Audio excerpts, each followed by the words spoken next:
As some of you may know from one of my previous videos, I really didn't enjoy Supercell's Squad Busters. I felt like it was quite mid, especially for a company that usually churns out bangers. I haven't grinded a Supercell game in quite some time. However, they just released their newest game globally, as far as I can tell, and I want to share some of my thoughts with you all. Don't forget to leave a like, pop a sub, and comment down below your thoughts on this game, and let's get right into it.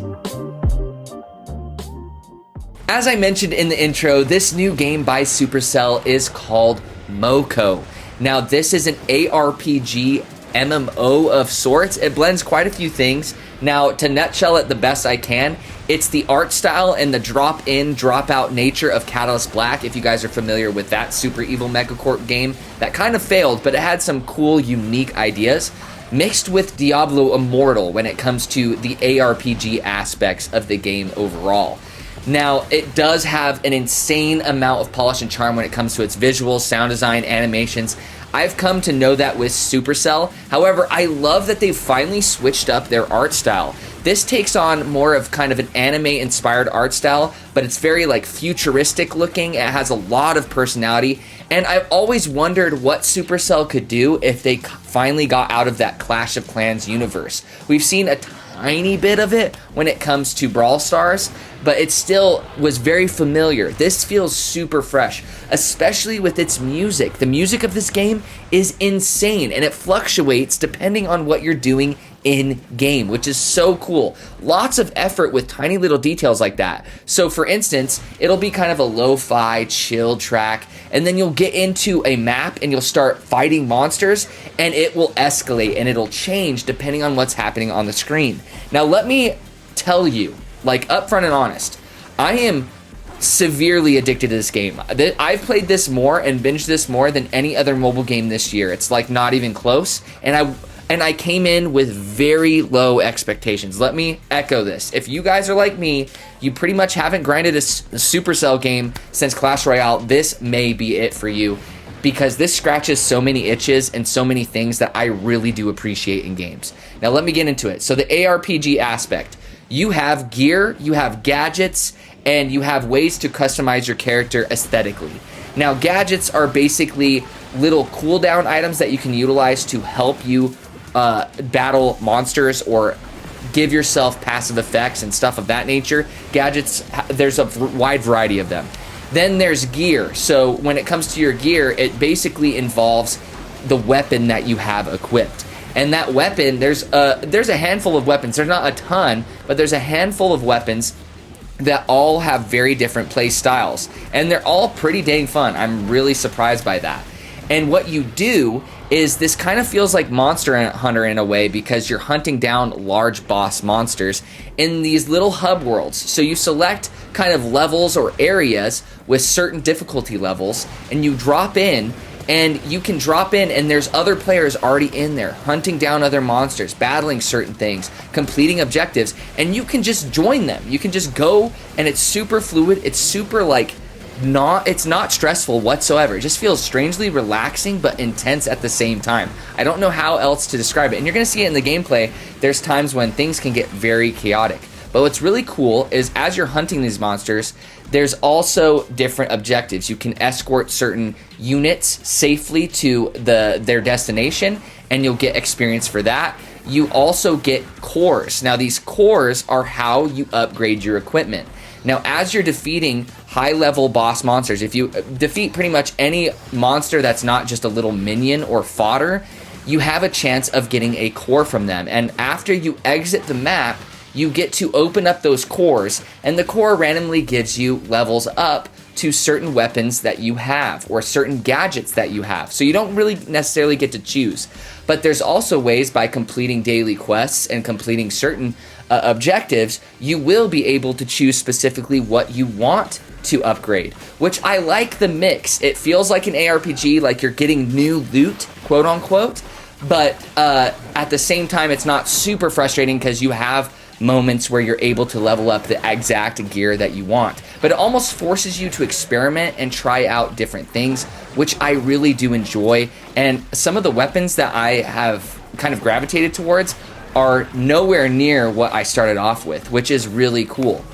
Now, the game is very accessible to casual players while also being addictive with its grinding gameplay loop. Let me get into that. So the controls, yes, there's more buttons on the screen than Brawl Stars. This is not as simple as Brawl Stars, but it auto aims and auto attacks, so you don't really get to necessarily choose where your character is shooting. And that can be frustrating when you're a healer and it's healing one of your teammates just barely has a little bit of health gone, but you're wanting to help with the boss or kill an enemy. That's really frustrating. However, I really do like the simplicity overall because that's what adds to that relaxing aspect. The most stressful thing and the highest skill ceiling that comes with this game is dodging. There's a dodge button. You can dodge attacks from bosses, and depending on like events, these areas that you dive into, they have random events. So you'll just be rolling around doing your quest, and then it'll give you a notification. It'll be like, oh, limited time event in this area. Party up with other people or go find this objective, and usually everyone converges and it's just like this all-out brawl, and sometimes these events are insanely hard. But what's great is when you die, you get a timer, a 10-second timer, and then you just go back into the fight, so you don't like lose all of your progress or anything.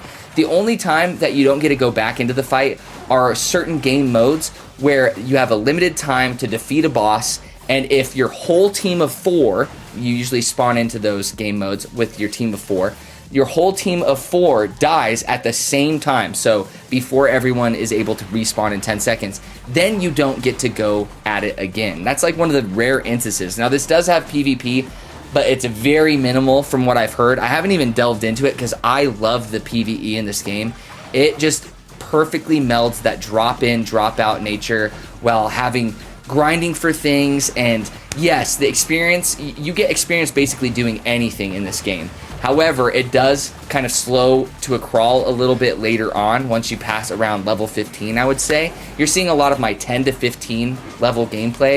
I think I'm almost to 20 now, but that's to be expected with ARPGs. It feels seamless. It feels like a game that you can grind for as long as you want, but it's way more impactful to just grind for 15 to 30 minutes, put it down, and then when you have some free time and you don't know what to do, you pick it up, grind for 10 to 15 minutes again, and you incrementally get better and better gear. Now, there's battle passes and stuff, but the monetization is what actually shocked me. Now, yeah, I've talked about cores and the chances and stuff, but everything you purchase in this game is cosmetic only, which is crazy, aside from the battle pass. Now, the battle pass, you can't even buy the levels to it. You have to grind it out. You buy the battle pass, and then you have to grind it out. You can't just buy it all at once, which I thought was super cool. Rarely do you see that with the battle pass. And the battle pass gives you extra experience. So it's kind of like pay to progress faster. But as far as I've looked at, that's like one of the very few things that I've found. Now, you can get experience from purchasing certain cosmetics too in order to level up like cosmetic badges, but it's still cosmetic at the end of the day. Huge win for Supercell, in my opinion. As a free-to-play, if you're a free-to-play player, this is the game for you. This is about as free-to-play as it gets, while also having the largest budget that it gets. Just try out Moco, man. I hope anything I've said in this video has convinced you. I just love everything about it. Now, over time, we'll see how the progression really bottlenecks. We'll see. But for now, it is definitely worth a try. Like literally within the first 2 days I've played this game, I don't even want to know how much I've played this game the first 2 days I've had it downloaded. It is super good, really fun, really accessible, and you can add your buddies into it too. It's such a social experience. You can co-op this entire game with a buddy if you wanted to. The drop-in and drop-out system of joining people is super fluid. They've done so much right, and it's so cool to see Supercell continuing to finally innovate and finally make a banger. I feel like they've really been relying on their past games. It's really nice to see that they've finally kind of pushed themselves out of their comfort zone, at least in terms of art style and direction. While also, I think we're just going to see a huge trend of games trying to emulate this. We've seen a few other games that I've covered on the channel that kind of do this, but not to the polish and level that Supercell is. So brace yourself for a lot of games like this, but Supercell supports their games over time if they do hit global, and this one has. So make sure you guys check it out. You'll thank me later. Please leave a like, pop a sub. Please let me know what you guys think about this game if you try it out. Please, I really want to hear. And maybe we'll make a Mint City clan. I think it would be really fun. I'll 100% be grinding this game off the channel. But thank you so much for watching to the end of the video. I hope you guys are staying safe and take it easy.